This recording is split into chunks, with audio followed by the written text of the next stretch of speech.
Hello बच्चों, मेरे class में आप सभी का हार्दिक स्वागत है। आज हम लोग धर्मवीर भारती जी द्वारा रचित अंधा युग गीति नाट्य को पढ़ रहे हैं। इस नाटक के स्थापना भाग को मैंने पहले ही पढ़ा दिया है और उससे संबंधित वीडियो आपको मेरे चैनल पर मिल जाएगा। आज मैं इस गीति नाट्य के प्रथम अंक कौरव नगरी को पढ़ा रही हूँ, तो वीडियो को आरंभ से लेकर अंत तक जरूर देखें।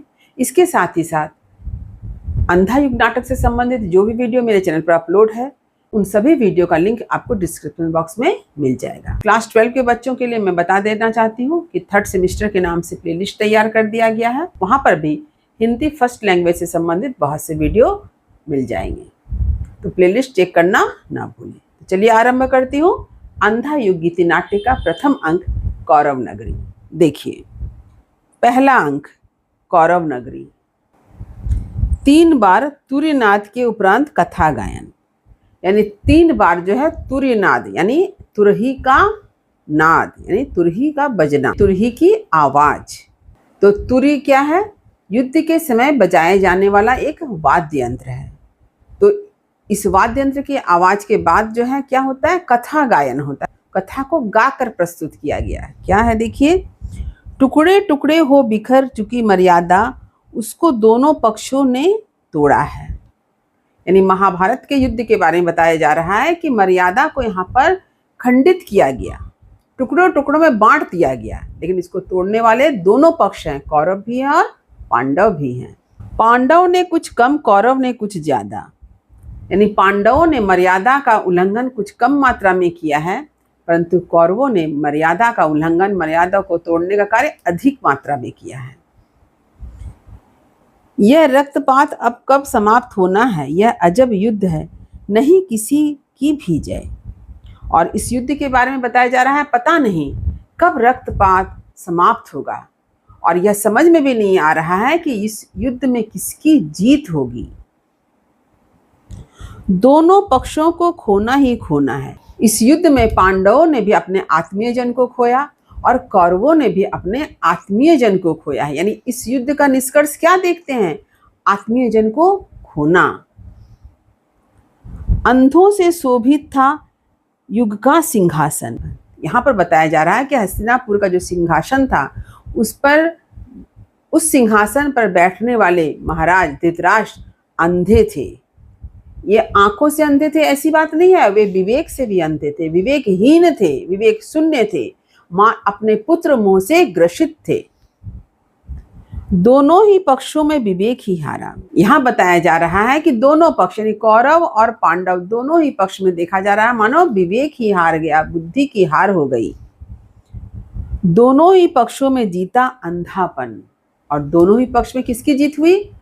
अंधापन की जीत। अंधापन मतलब विवेक से अंधा, यानी मूर्खता की जीत हुई। भय का अंधापन, ममता का अंधापन, अधिकारों का अंधापन जीत गया। तो ऐसे इस महाभारत के युद्ध में किसकी जीत हुई? अंधेपन की जीत हुई। यह अंधापन कैसा था? भय का, ममता का और अधिकारों का अंधापन।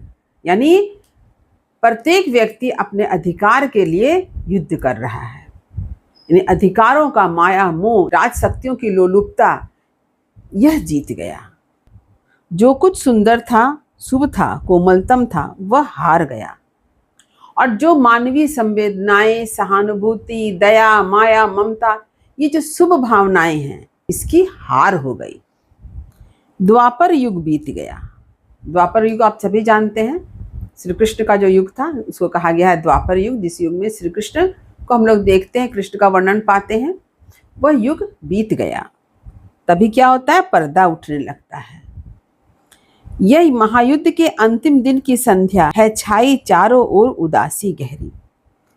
महायुद्ध यानी जो महाभारत का युद्ध हो रहा है, उसके अंतिम दिन की यह शाम है, संध्या है। और क्या हुआ है? चारों ओर एक गहरी उदासी छाई हुई है, एक विषाद छाया हुआ है, दुख छाया हुआ है। इतने सारे लोगों की मृत्यु हो गई है कि चारों तरफ जो है हमें उदासी ही उदासी दिखाई देती है। कौरव के महलों का सूना गलियारा है, घूम रहे केवल 2 बूढ़े प्रहरी। और कौरव का जो महल है, उसकी गलियां जो है सूनी पड़ी हुई है, कोई नहीं है वहां। यदि कोई वहां पर है तो 2 बूढ़े प्रहरी हैं, जो पहरेदार, प्रहरी यानी पहरेदार, वही 2 हैं। पर्दा उठाने पर स्टेज खाली है। अब क्या होता है, पर्दा उठता है, देखा जाता है स्टेज खाली है, यानी रंगमंच खाली है। दाईं और बाईं ओर बर्छी और ढाल लिए 2 प्रहरी हैं, जो वार्तालाप करते हुए यंत्र परिचालित से स्टेज के आर पार चलते हैं। तो यह नाटक में आपको क्या पता, वहां पर बतलाया जाता है, नाटककार के द्वारा यह बतलाया जाता है कि वहां पर वह रंगमंच किस तरह से सजा हुआ है। तो पहले दिखाया क्या गया कि रंगमंच खाली है। उसके बाद क्या दिखाया जाता है कि 2 प्रहरी जो हैं वो क्या है, ढाल और बर्छी को लिए वहां पर वार्तालाप करते हुए स्टेज के आर पार चलते हैं। तो प्रहरी 1 यानी पहला प्रहरी क्या कहता है, देखिए, थके हुए हैं हम पर घूम घूम पहरा देते हैं इस सूने गलियारे में।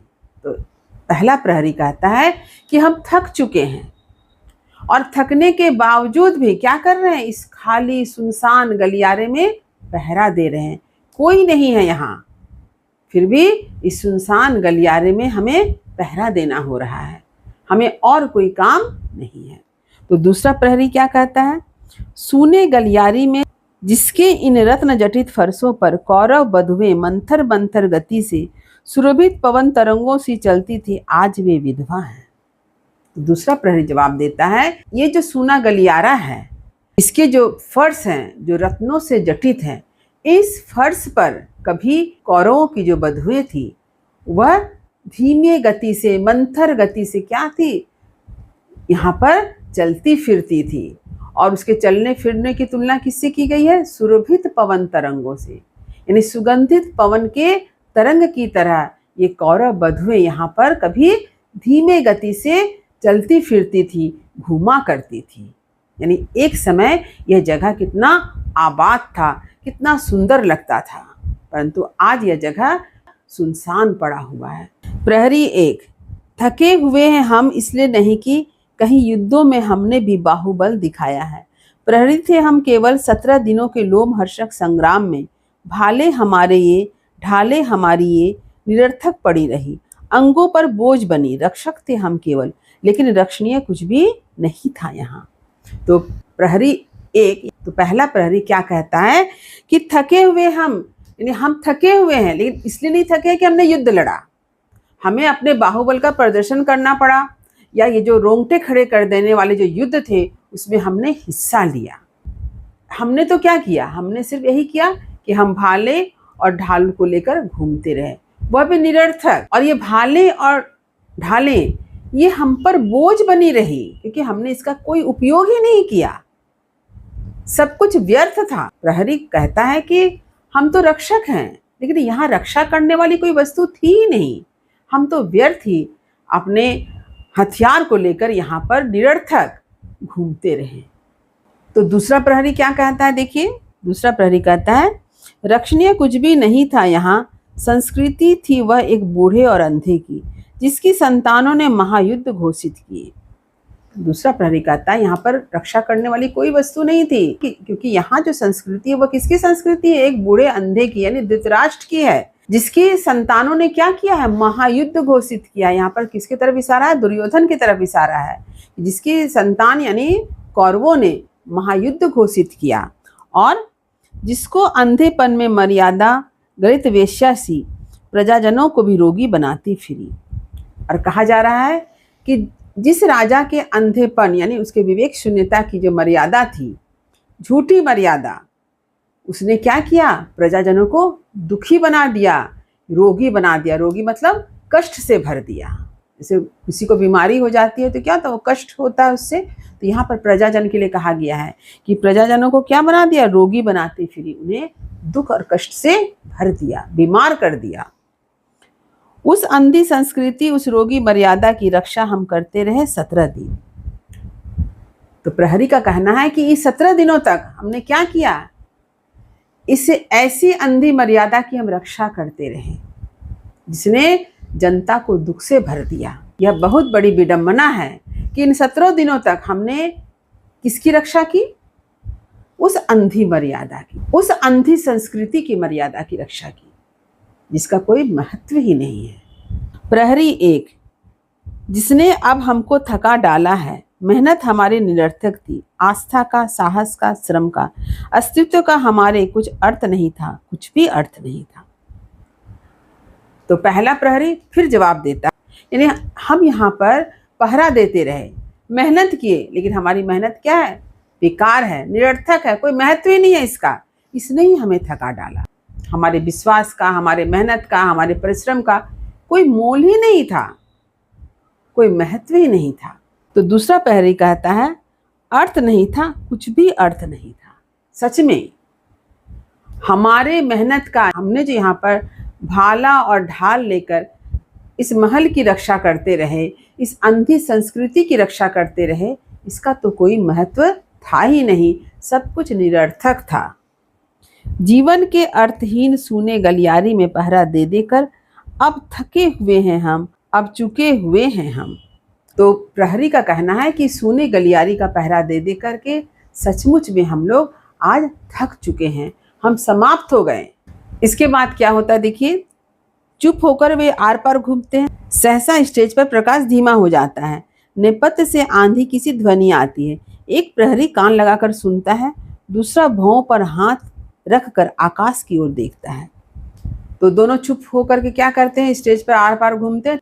तभी पर्दे के पीछे से एक आंधी की सी आवाज सुनाई देती है। तो इस आवाज को सुनकर एक प्रहरी कान लगाकर सुनने की कोशिश करता है, यह किसकी आवाज है। और दूसरा प्रहरी जो है अपने भौं पर हाथ रखकर आकाश की ओर देखता है कि आवाज कहाँ से आ रही है। प्रहरी एक, सुनते हो कैसी है ध्वनि भयावह? तो पहला प्रहरी कहता है कि सुनते हो ये कैसी भयानक ध्वनि है।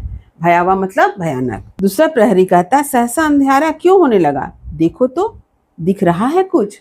दूसरा प्रहरी कहता, देखो तो, अचानक अंधेरा कैसे छा गया? तुम्हें कुछ दिखाई दे रहा है? तो पहला प्रहरी कहता है, अंधे राजा की प्रजा कहाँ तक देखे, दिख नहीं पड़ता कुछ, हाँ शायद बादल है। तो पहला प्रहरी कहता है कि हम जिस राज्य में रहते हैं वो तो अंधा राजा का राज्य है, तो उसकी प्रजा भी तो अंधी ही है, तो क्या दिखाई देगा? और कहता है, हो सकता है बादल है आसमान में। दूसरा प्रहरी भी बगल में आकर देखता और भयभीत हो उठता है। तभी दूसरा प्रहरी भी उसके बगल में आके आकाश की ओर देखता है तो डर जाता है, भयभीत हो जाता है। प्रहरी दो, बादल नहीं है, वे गिद्ध हैं, लाखों करोड़ों आंखें खोले, पंखों की ध्वनि के साथ स्टेज पर और भी अंधेरा। तो दूसरा प्रहरी कहता, नहीं नहीं नहीं, ये तो बादल नहीं है, ये क्या है? गिद्ध है, लाखों करोड़ों की संख्या में, जिसे देखकर वह भयभीत हो जाता है। और क्या होता है, स्टेज में जो प्रकाश फैला हुआ है वह और भी मंद हो जाती है, धीमी हो जाती है। तो आप सभी जानते हैं कि गिद्ध क्या है? गिद्ध मुर्दा का मांस खाता है। तो गिद्ध का आना यहाँ पर अपशकुन का संकेत है। प्रहरी एक, लो सारे कौरव नगरी का आसमान गिद्धों ने घेर लिया। तो पहला प्रहरी कहता है, जो कौरव नगरी का जो आसमान है उसको किसने घेर लिया है? गिद्धों ने घेर लिया है।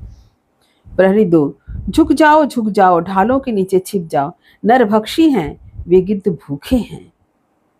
और दूसरा प्रहरी सावधान करता है कि जल्दी से झुक जाओ और ढाल के नीचे अपने आप को छिपा लो, क्योंकि ये गिद्ध क्या है? नरभक्षी हैं, नर को खाने वाले हैं, और ये गिद्ध भूखे हैं।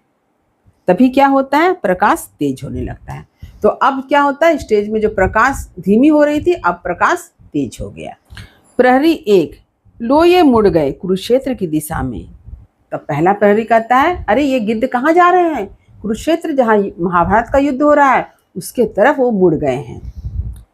प्रहरी दो, मौत कैसे ऊपर से निकल गई? दूसरा प्रहरी जो होता है वो भयभीत होकर के बड़ा आश्चर्यचकित होकर कहता है कि ऐसा लग रहा है मानो मौत माथे के ऊपर से, सिर के ऊपर से निकल गई हो।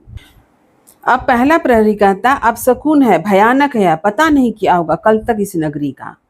तो पहला प्रहरी जो है भयभीत हो जाता है, बोलता है गिद्धों का आना अब शकुन का संकेत है, पता नहीं इस नगरी का क्या होगा। तभी क्या होता है, विदुर का प्रवेश बाईं ओर से, रंगमंच के बाईं तरफ से विदुर का प्रवेश होता है। प्रहरी एक, कौन है? विदुर, मैं हूँ विदुर, देखा धृतराष्ट्र ने, देखा यह भयानक दृश्य? तो प्रहरी पूछता है, कौन आया? तो विदुर अपना परिचय देता है कि मैं विदुर हूँ, और यह भी कहता है कि महाराज धृतराष्ट्र ने इस भयानक दृश्य को देखा कि किस तरह से गिद्ध ने कौरव नगरी के पूरे आसमान को घेर लिया था। प्रहरी एक, देखेंगे कैसे, वे अंधे हैं, कुछ भी क्या देख सके अब तक वे। पहला प्रहरी कहता है कि वे कैसे देखेंगे, उन्होंने क्या आज तक कुछ भी देखा है, वे तो अंधे हैं, उन्हें तो कुछ भी दिखाई नहीं देता। आज तक जो इतने अधर्म का कार्य हो रहा है उसे तो उन्होंने आज तक देखा ही नहीं, तो वे आसमान को गिद्धों के द्वारा घेर लेना कैसे देखेंगे।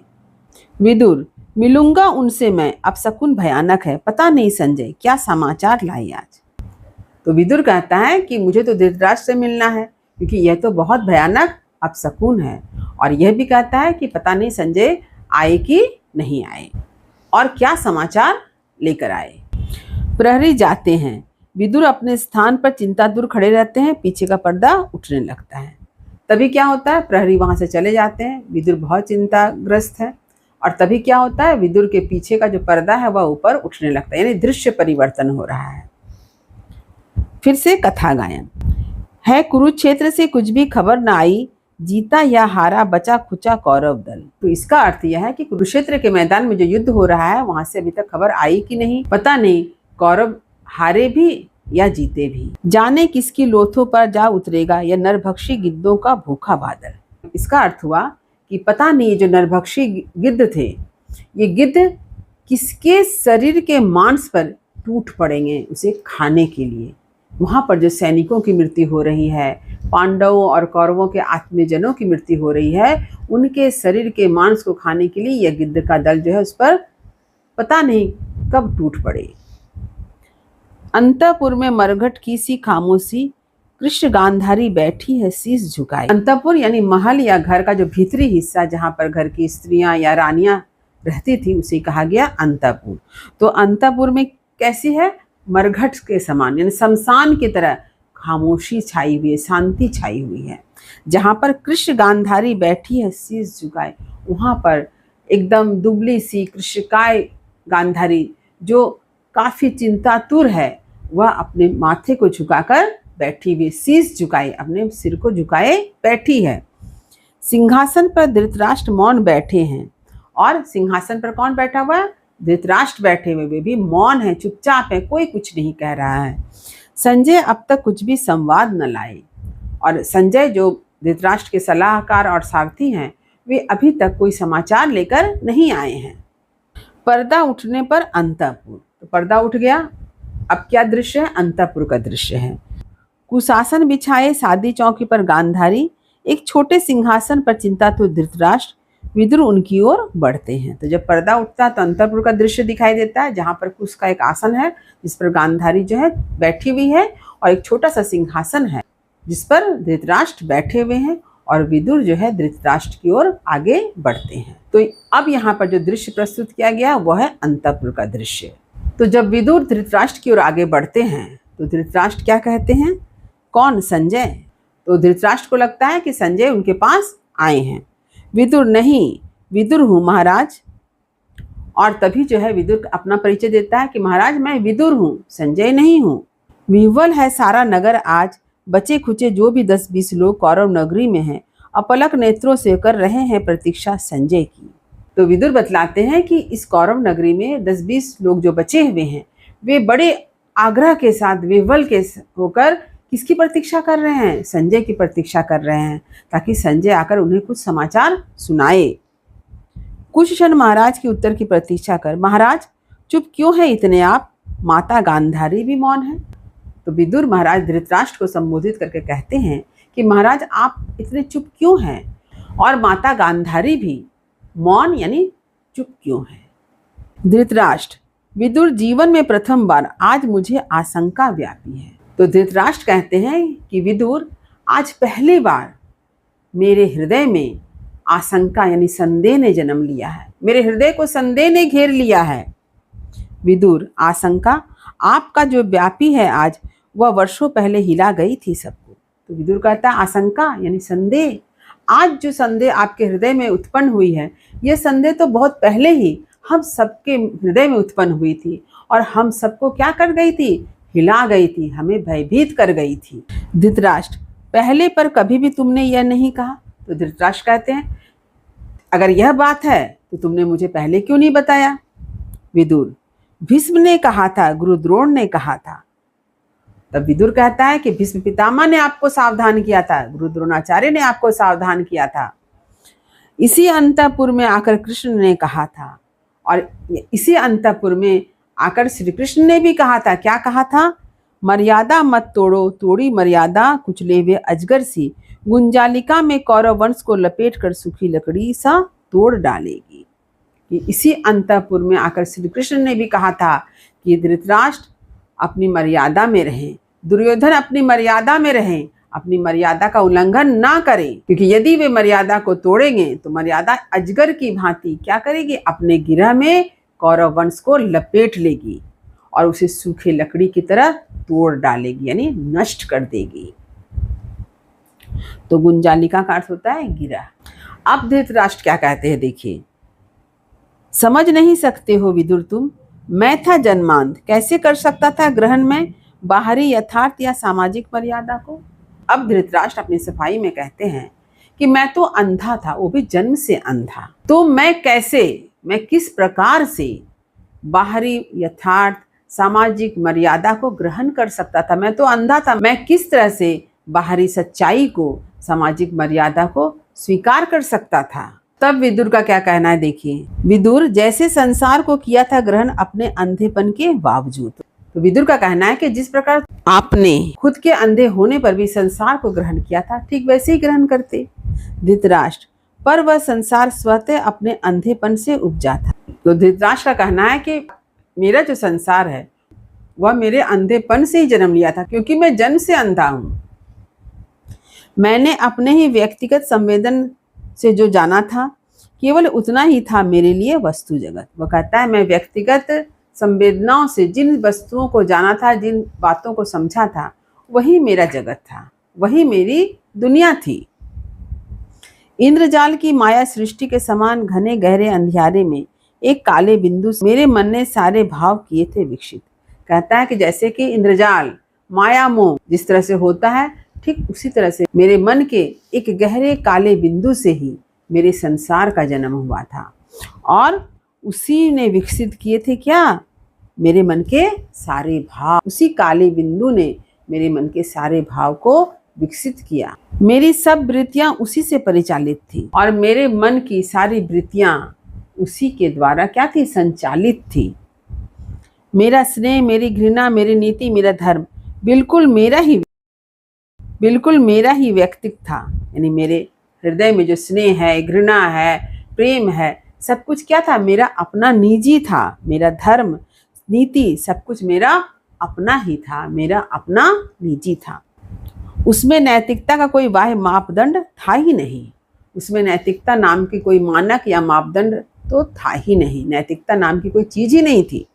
कौरव जो मेरी मानसलता से उपजे थे, वे ही थे अंतिम सत्य, और कौरव जिसका जन्म मेरे द्वारा हुआ, वही मेरे लिए अंतिम सत्य बना। कौरव जो मेरे संतान हैं, वही मेरे लिए अंतिम सत्य था। मेरी ममता ही वहाँ नीति थी, मर्यादा थी, और कौरवों के प्रति जो ममता, कौरवों के प्रति जो नीति थी, वही मेरी मर्यादा थी। विदुर, पहले ही दिन से किंतु आपका वह अंतिम सत्य, कौरवों का सैनिक बल होने लगा था सिद्ध झूठा और शक्तिहीन। पिछले 17 दिन से एक एक करके पूरे वंश का विनाश संवाद आप सुनते रहे। तो विदुर कहता है कि महाभारत का जो युद्ध आरंभ हुआ, उसके पहले दिन से ही आपको क्या समाचार मिलता रहा? कौरवों के मृत्यु का समाचार। कौरवों का जो सैनिक बल था वह धीरे धीरे शक्तिहीन हो गया, और इस तरह से पिछले 17 दिन में क्या हुआ, और पिछले 17 दिन से आप कौरवों का एक एक करके विनाश का संवाद आप सुन रहे हैं। धृतराष्ट्र, मेरे लिए वे संवाद सब निरर्थक थे। तो धृतराष्ट्र का कहना है कि मैं तो जन्म से अंधा हूँ। संजय आकर मुझे जो समाचार देते हैं, उनसे जो चित्र बनता है, उनसे जो आकार चित्र बनता है, वह तो मेरी कल्पना के बाहर है। उसे मैं तो देख ही नहीं सकता हूँ, उसे तो मैं समझ ही नहीं सकता हूँ, कल्पित कर सकता नहीं, मैं तो कल्पना ही नहीं कर सकता हूँ।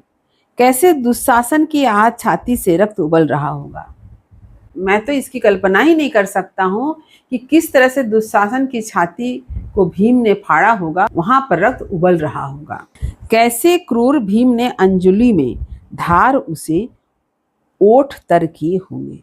मैं तो यह कल्पना ही नहीं कर सकता हूँ कि किस प्रकार भीम ने दुशासन की छाती को फाड़ा होगा। वहाँ पर जो खौलता हुआ रक्त है उसे अपने अंजलि में भरकर उसे ग्रहण किया होगा, अपने होठ को भिगोया होगा। मैं तो इसकी कल्पना भी नहीं कर पा रहा हूँ, क्योंकि मैं तो जन्म से अंधा हूँ। संजय के बताए गए जो शब्द हैं उससे मैं कोई चित्र नहीं बना सकता और ना ही कोई कल्पना कर पाता हूँ, क्योंकि मैं जन्म से अंधा हूँ। अब गांधारी क्या कहती है, कानों पर हाथ रखकर, महाराज मत दोहराएं, सह नहीं पाऊंगी सब क्षण भर जो। तब गांधारी कहते हैं इन बातों को आप ना दोहराएं, क्योंकि मैं इन सारी बातों को सुनकर सह नहीं पाऊंगी। धृतराष्ट्र कहते हैं आज मुझे भान हुआ, यानी आज मुझे आभास हुआ। भान होना यानी आभास होना। आज मुझे क्या आभास हुआ, मेरी व्यक्तिक सीमाओं के बाहर भी सत्य हुआ करती है, कि मेरी जो निजी सीमाएं हैं उनसे बाहर भी कुछ बातें सच होती है। आज मुझे भान हुआ सहसा यह उगा हुआ कोई बांध टूट गया है। कोटि कोटि योजन तक दहाड़ता हुआ समुद्र मेरे व्यक्तिक अनुमानित सीमित जग को लहरों की विषय जीवाओं से निगलता हुआ मेरे अंतर मन में बैठ गया है। सब कुछ बह गया, मेरे अपने व्यक्तिक मूल्य, मेरी निश्चित किंतु ज्ञानहीन आस्थाएं। अब यहाँ पर धृतराष्ट्र को इस बात का आभास होता है कि ऐसा लगता है कि अचानक जैसे कोई बांध टूट जाए तो क्या होता है, समुद्र की लहरें जो है क्या करती, सब कुछ बहा देती है। तो यहाँ पर कहा जा रहा है कि ऐसा लगता है कि दूर दूर तक जो फैला हुआ समुद्र है, कोटि कोटि योजन तक फैला हुआ जो समुद्र है, वह समुद्र की लहरें क्या करती हैं, उसके जो अनुमानित सीमित जगत हैं उसे सब बहा ले जाती है। सब कुछ बह गया, यानी विषय जिह्वा यानी विषय वासना, इन्होंने क्या किया, सब कुछ नष्ट कर दिया। विदुर, यह जो पीड़ा ने पराजय ने दिया है ज्ञान, दृढ़ता ही देगा वह। तो विदुर का कहना है कि आज जो कौरवों की पराजय हो रही है, इस पराजय से भी आपको बहुत कुछ ज्ञान प्राप्त होगा, उससे भी आपको बहुत कुछ सीखने मिलेगा, बहुत कुछ ज्ञान मिलेगा। क्यों मिलेगा, क्योंकि आप इस बात को समझ पाएंगे कि कौरवों ने कहाँ भूल की थी, कहाँ पर मर्यादा का उल्लंघन किया था। यह आपको और मजबूत बनाएगा, आपको दृढ़ता प्रदान करेगा। धृतराष्ट्र, किंतु इस ज्ञान ने भय ही दिया है विदुर। तो धृतराष्ट्र का कहना है कि तुम जिस ज्ञान की बात कर रहे हो उस ज्ञान ने मुझे भय दिया है। जीवन में प्रथम बार आज मुझे आशंका व्यापी है। जीवन में पहली बार आज मेरे हृदय में आशंका उत्पन्न हुई है। किसको लेकर, दुर्योधन को लेकर। तो विदुर क्या कहते हैं, देखिए भय है तो ज्ञान है अधूरा अभी। यानी आपके हृदय में भय अगर उत्पन्न होता है तो इसका मतलब यह है कि आपने अभी तक पूरा ज्ञान प्राप्त नहीं किया है। आपके हृदय में आज भी अधूरा ज्ञान है, इसलिए आपके हृदय में भय उत्पन्न हो रहा है। प्रभु ने कहा था ज्ञान जो समर्पित नहीं अधूरा है, क्योंकि प्रभु अर्थात श्री कृष्ण ने क्या कहा था, जब तक आप समर्पण नहीं करते हैं ईश्वर के प्रति, अपने गुरु के प्रति, आपको सच्चा ज्ञान प्राप्त नहीं हो सकता है। यानी ज्ञान प्राप्त करने के लिए समर्पण भाव का होना अत्यंत आवश्यक है। मनोबुद्धि तुम अर्पित कर दो मुझे, भय से मुक्त होकर तुम प्राप्त मुझे ही होगे, इसमें संदेह नहीं। तो श्री कृष्ण ने क्या कहा था कि तुम सबसे पहले अपने आप को मुझे अर्पित करो, तभी जाकर तुम भय से मुक्त हो सकोगे और मुझे यानी ईश्वर को प्राप्त कर सको, इसमें कोई संदेह नहीं है। गांधारी क्या कहती है, देखिए आवेश में, गांधारी आवेश में आ जाती है, जोश में आ जाती है। इसमें संदेह है और किसी को मत हो, मुझको है। गांधारी कहती है कि मुझे संदेह है, अन्य किसी को संदेह हो या ना हो, परंतु मुझे है। अर्पित कर दो मुझको मनोबुद्धि, उसने कहा है यह जिसने पितामह के वानों से आहत हो अपनी सारी ही मनोबुद्धि खो दी थी। उसने कहा है यह जिसने मर्यादा को तोड़ा है बार बार। तो गांधारी का कहना है कि श्री कृष्ण तो यह बात कहते हैं कि अपने मनोबुद्धि को समर्पित करो, जिसने पितामह के वानों से आहत होकर के अपने मनोबुद्धि खो दी थी। और उसने कहा है यह जिसने मर्यादा को तोड़ा है बार बार, जिसने मर्यादा को बार बार तोड़ा है उसने यह बात कही है। धृतराष्ट्र कहते हैं शांत रहो गांधारी शांत रहो, दोष किसी को मत दो, अंधा था मैं। तो धृतराष्ट्र कहते हैं गांधारी अब शांत हो जाओ, किसी को दोष देने की आवश्यकता नहीं है, मैं तो स्वयं अंधा था। अब गांधारी क्या जवाब देती है, लेकिन अंधी नहीं थी मैं। गांधारी कहती है मैं तो अंधी नहीं थी, मैं जन्म से अंधी नहीं थी, मैंने तो विवाह के बाद क्या आंखों में पट्टी बांधी थी।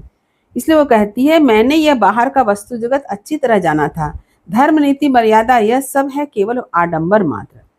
गांधारी का कहना है कि मैं तो जन्म से अंधी नहीं हूँ, मैंने सब कुछ जाना है, धर्म नीति मर्यादा सब कुछ का मुझे ज्ञान था, मुझे बाहर की वस्तु जगत का ज्ञान था, धर्म नीति मर्यादा का मुझे ज्ञान था, मैंने यह बार बार देखा था।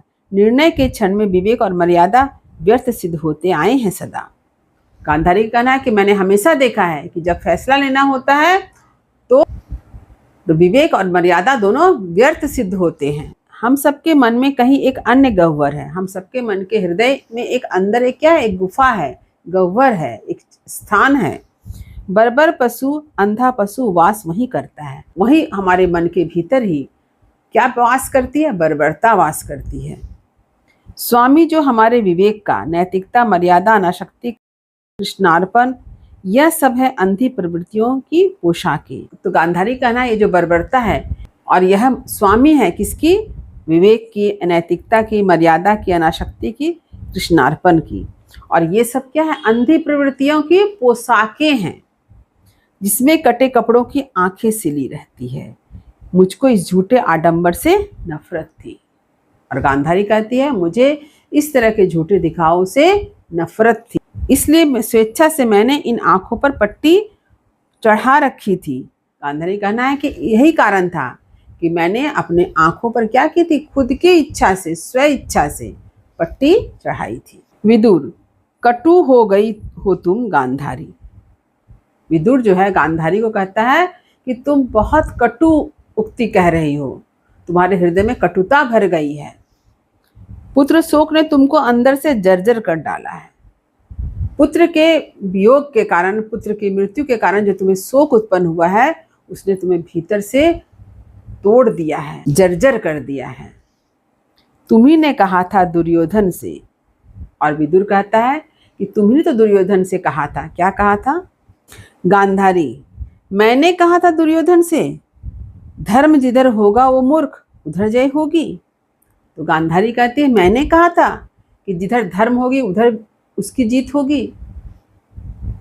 धर्म किसी और नहीं था, लेकिन सभी थे अंधी प्रवृत्तियों से परिचालित। गांधारी का ना धर्म किसी तरफ ही नहीं था, सभी लोग अंधी प्रवृत्तियों से संचालित थे। जिसको तुम कहते हो प्रभु, उसने जब चाहा मर्यादा को अपने हित में बदल लिया, वंचक है। गांधारी श्री कृष्ण को कहती है वंचक, धोखेबाज, ठगी, कि श्री कृष्ण ने छल किया है। उसने मर्यादा की बात कही, लेकिन उसने अपने चालाकी से क्या किया, हर समय मर्यादा का स्वरूप बदल डाला। उसने हर समय मर्यादा को अपने हित में बदल दिया। धृतराष्ट्र, शांत रहो गांधारी। तो धृतराष्ट्र गांधारी से कहते हैं तुम शांत रहो। विदुर, यह कटु निराशा की उद्दत अनास्था है। तो विदुर कहता है कि आज तुम्हारे हृदय में जो प्रचंड रूप से अनास्था है, अविश्वास है, इसका कारण क्या है? निराशा। क्षमा करो प्रभु, यह कटु अनास्था भी अपने चरणों में स्वीकार करो। विदुर जो है श्री कृष्ण का ध्यान करते हैं और माफी मांगते हैं और कहते हैं क्षमा करो। यह कटु अनास्था जो है, अविश्वास है, इसे भी तुम अपने चरणों में स्वीकार करो। आस्था तुम लेते हो, लेगा अनास्था कौन?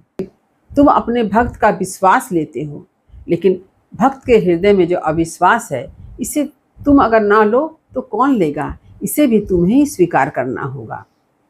क्षमा करो प्रभु, पुत्र शोक से जर्जर माता है गांधारी। और कहता है कि हे प्रभु, गांधारी को क्षमा करो, क्योंकि यह पुत्र शोक से व्याकुल हो गई है, विकल हो गई है और जर्जर है। गांधारी, माता मत कहो मुझे, तुम जिसको कहते हो प्रभु, वह भी मुझे माता ही कहता है। गांधारी कहती है मुझे माता मत कहो, तुम जिसे भगवान कहते हो, श्री कृष्ण कहते हो, वे भी मुझे माता कहकर संबोधित करते हैं। शब्द यह जलते हुए लोहे की सलाखों सा मेरी पसलियों में धंसता है। ये शब्द मुझे कैसे प्रतीत होते हैं?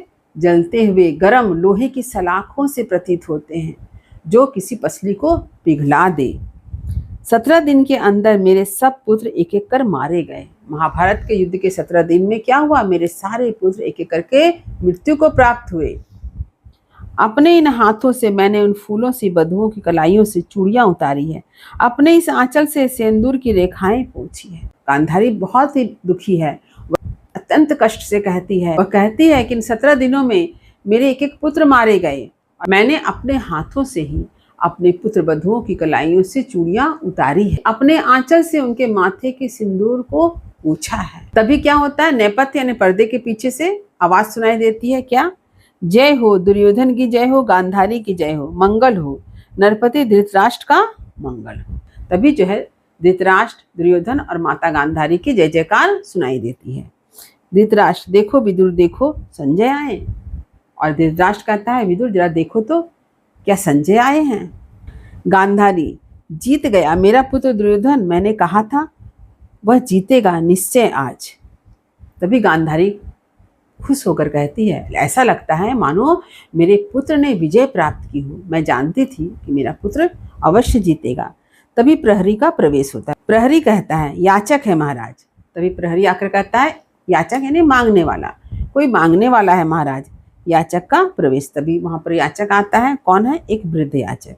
विदुर, याचक है? उन्नत ललाट, श्वेत केसी, अजानु बाहु। विदुर सवाल करता है, याचक है तो क्या देखता है? उन्नत ललाट यानी विशाल मस्तक, श्वेत केसी जिसके बाल सफेद सफेद है, और अजानु बाहु। अजानु बाहु का क्या अर्थ है? जिसके हाथ जो है घुटनों तक लंबे हों। याचक, याचक मैं वह भविष्य हूँ जो झूठा सिद्ध हुआ आज। तो याचक क्या कहता है कि मैं झूठा भविष्य हूँ, यानी मैंने जो भविष्यवाणी की थी वह आज झूठा सिद्ध हो गया। कौरव की नगरी में मैंने मापा था नक्षत्रों की गति को, उतारा था अंकों में। मैंने गणना की थी नक्षत्रों के माध्यम से, अंकों के माध्यम से। मानव नियति के अलिखित अक्षर जांचे थे, और मनुष्य के जो भाग्य होते हैं, मानव नियति, उसमें जो कुछ नहीं लिखा हुआ है उससे भी मैंने परखा था। मैं था ज्योतिषी दूर देश का, मैं तो दूर देश का एक ज्योतिषी था।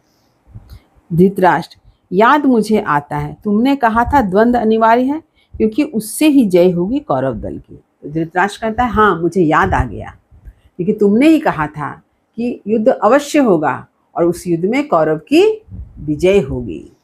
याचक, मैं हूँ वही, आज मेरा विज्ञान सब मिथ्या ही सिद्ध हुआ। तो याचक कहता कि हाँ मैं वही हूँ, लेकिन मैंने जो कुछ भी गणना की थी, जो कुछ भी भविष्य बतलाया था, सब आज झूठा साबित हो गया।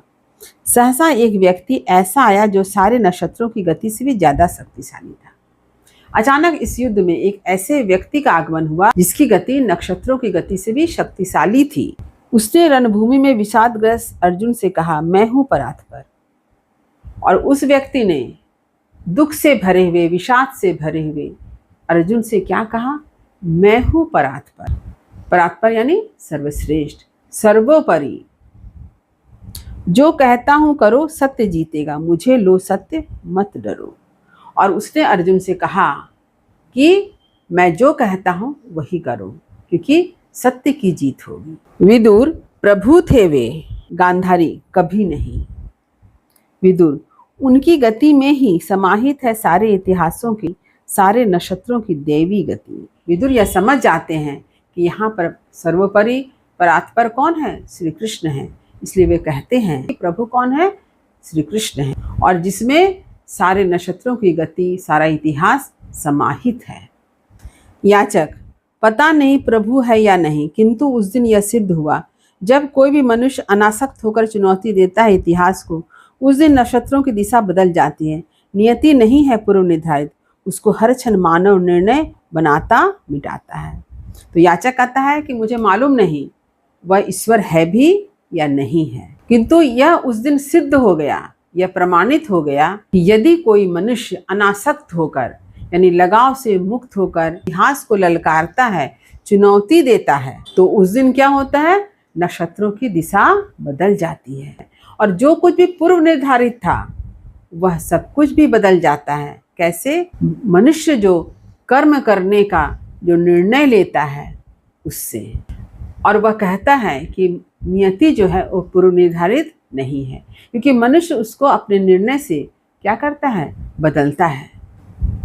गांधारी, प्रहरी, इसको एक अंजुल मुद्राएं दो, तुमने कहा है जय हो की दुर्योधन की। याचक जो है दुर्योधन की जय कहा था, इसलिए गांधारी प्रसन्न होती है और उसे कहती है एक अंजुल मुद्राएं देने के लिए। याचक क्या कहता है, मैं तो हूँ झूठा भविष्य मात्र, मेरे शब्दों का इस वर्तमान में कोई मूल्य नहीं है। मेरे जैसे जाने कितने झूठे भविष्य, ध्वस्त स्वप्न, गलित तत्व बिखरे हैं कौरव नगरी में गली गली। और याचक क्या कहता है कि मैं एक झूठा भविष्य हूँ, मेरे तरह गणना करने वाले जो हैं कौरव नगरी के गली गली में बैठे हुए हैं, मेरे तरह झूठा भविष्यवाणी करने वाले कौरव नगरी के गली गली में बिखरे पड़े हुए हैं। माता है गांधारी, ममता में पाल रही है सबको। याचक कहता है कि गांधारी जो माता है और अपनी ममता की छाया में ही सबका पालन पोषण कर रही। प्रहरी मुद्राएं लाकर देता है, जय हो दुर्योधन की, जय हो गांधारी की, और जाता है। याचक दुर्योधन और गांधारी की जय करके चला जाता है। गांधारी, होगी, अवश्य होगी जय, मेरी यह आशा है, यदि अंधी है तो हो, पर जीतेगा दुर्योधन जीतेगा। दूसरा प्रहरी आकर दीप जलाता है, किंतु गांधारी को विश्वास है कि यदि कोई जीतेगा तो कौन जीतेगा, दुर्योधन ही जीतेगा। तभी दूसरा प्रहरी आकर के दीप जलाता है। विदुर, डूब गया दिन, यानी सांझ हो गई। धृतराष्ट्र, पर संजय नहीं आए, लौट गए होंगे। सब योद्धा अब शिविर में, जीता कौन हारा कौन। और धृतराष्ट्र बार बार यही कहते हैं कि संजय अभी तक नहीं आया, पता नहीं कौन जीता कौन हारा। विदुर, महाराज संशय मत करें, संजय जो समाचार लाएंगे शुभ होगा। माता अब जाकर विश्राम करें, नगर द्वार अपलक खुले ही हैं संजय के रथ की प्रतीक्षा में। तो विदुर कहता है धृतराष्ट्र से कि महाराज आप चिंता ना करें, संजय जो भी समाचार लेकर आएंगे वह सब शुभ ही होगा। और माता गांधारी से कहता है कि आप विश्राम करें, क्योंकि कौरव नगरी का जो फाटक है यानी नगर द्वार जो है वह अपलक संजय की प्रतीक्षा में खुले हुए हैं। एक और विदुर और दूसरी ओर धृतराष्ट्र तथा गांधारी जाते हैं। प्रहरी पुनः स्टेज के आर पार घूमने लगते हैं। अब क्या होता है, एक तरफ विदुर चले जाते हैं और दूसरी तरफ धृतराष्ट्र और गांधारी चले जाते हैं। अब स्टेज पर कौन आया, फिर से दोनों प्रहरी। पहला प्रहरी, मर्यादा। दूसरा प्रहरी कहता है अनास्था। फिर पहला प्रहरी कहता है पुत्र शोक। फिर दूसरा प्रहरी कहता है भविष्यत। पहला प्रहरी, ये सब राजाओं के जीवन की शोभा है। यानी मर्यादा, अनास्था, पुत्र शोक, भविष्यत, ये सब क्या है, राजाओं के जीवन की शोभा यानी सुंदरता है। तो पहला प्रहरी कहता है कि ये सारी चीजें यानी कौन कौन सी, अनास्था, मर्यादा, पुत्र शोक, भविष्यत, ये सब क्या है, राजाओं के जीवन की शोभा है।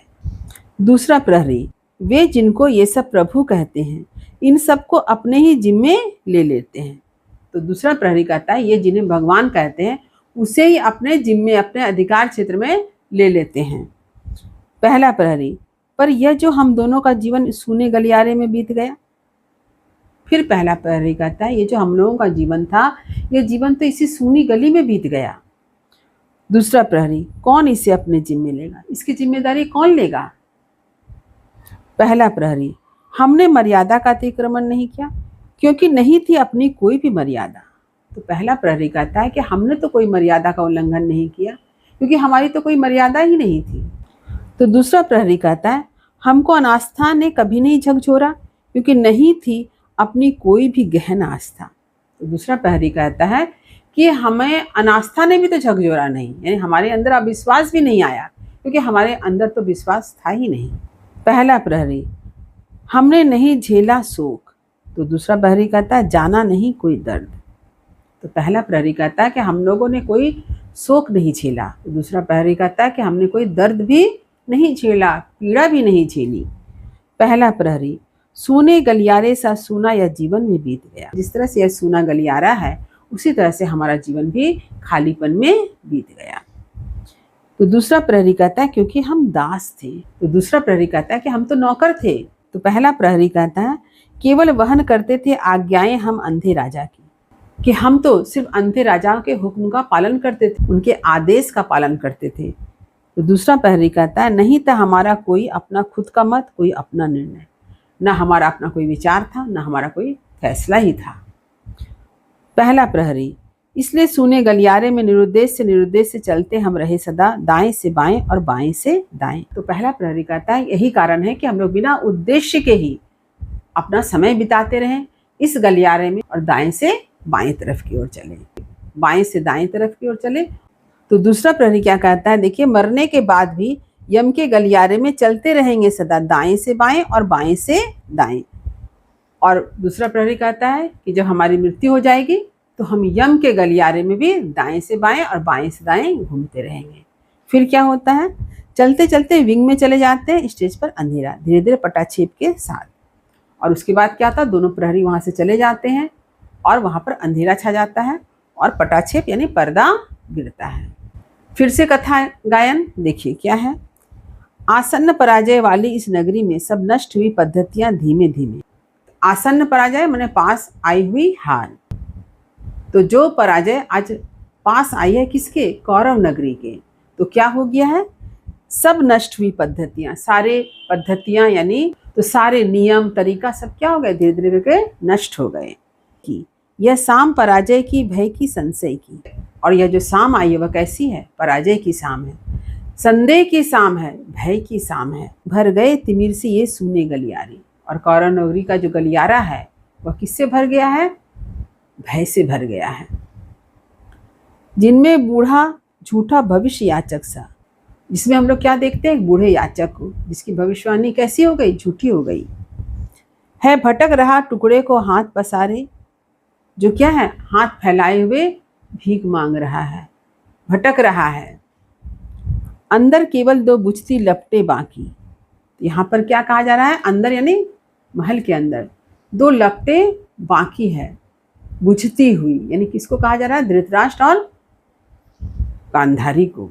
राजा के अंधे दर्शन की बारीकी या अंधी आशा माता गांधारी की। हाँ, राजा धृतराष्ट्र के अंधे दर्शन की बारीकी तथा माता गांधारी की अंधी आशा है। वह संजय जिसको यह वरदान मिला है वह अमर रहेगा और तटस्थ रहेगा। तो यहाँ पर बतलाया जा रहा है कि संजय जो धृतराष्ट्र का सारथी और सलाहकार है वह अमर रहेगा और क्या रहेगा, तटस्थ रहेगा, यानी इन सारी चीजों से दूर रहेगा।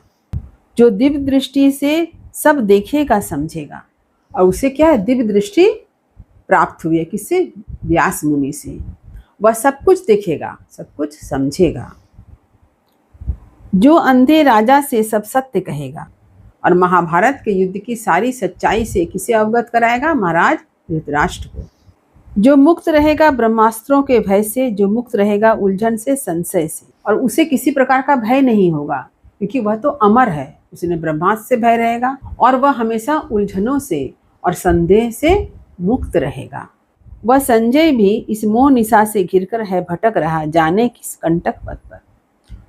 तो जिस संजय को अमर होने का वरदान मिला है, जिसे दिव्य दृष्टि प्रदान हुई है, जिसे ब्रह्मास्त्र का भय नहीं है, जो उलझन और संदेह से मुक्त रहेगा, वह संजय भी आज क्या है, कंटक पथ पर, कांटों के रास्ते पर क्या है, भटक रहा है।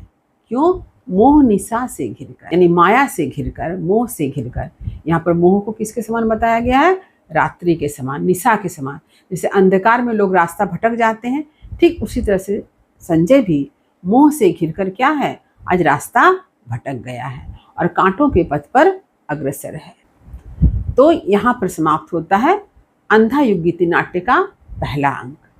उम्मीद करती हूँ कि मेरी बातें आपको समझ में आ गई होगी। यदि कहीं कुछ समझने में दिक्कत हुई हो तो कमेंट अवश्य करें, वीडियो को लाइक करें और सभी पढ़ने वाले विद्यार्थियों में शेयर करना ना भूलें। और जो बच्चे मेरे चैनल पर नए हैं वे चैनल को सब्सक्राइब जरूर कर लें ताकि हर नए वीडियो का नोटिफिकेशन आपको समय समय पर मिल सके। तब तक पढ़ते रहिए, जीवन में आगे बढ़ते रहिए। मेरी शुभकामनाएं आप सभी बच्चों के साथ है। धन्यवाद।